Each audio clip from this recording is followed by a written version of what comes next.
This video is the first one of a series which presents how to import images to use as artwork for your designs.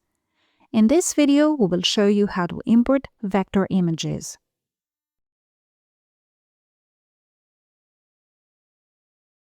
As already presented in a previous video, using the Open option, you can select any supported file to be imported into a new design.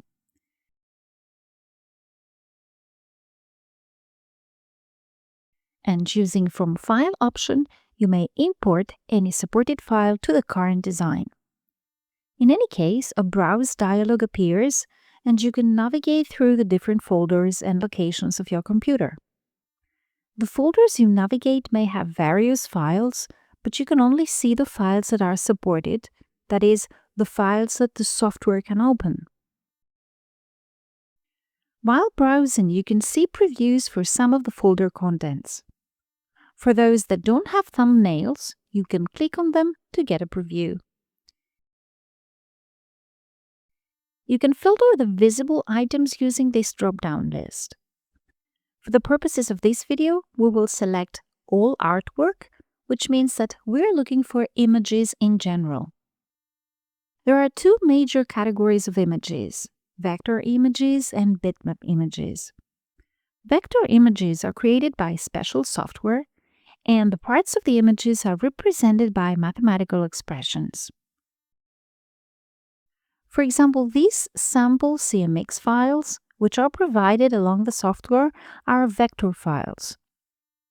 If you select a vector image, it is automatically converted into an embroidery design.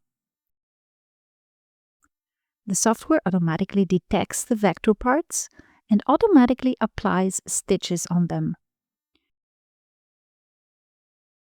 Starting from a vector image, you can create an embroidery design in just a few clicks. You can easily find and download vector images through the internet, where there are various sources with free or commercial vector files. The other type of image is bitmap images, which are made from dots of color.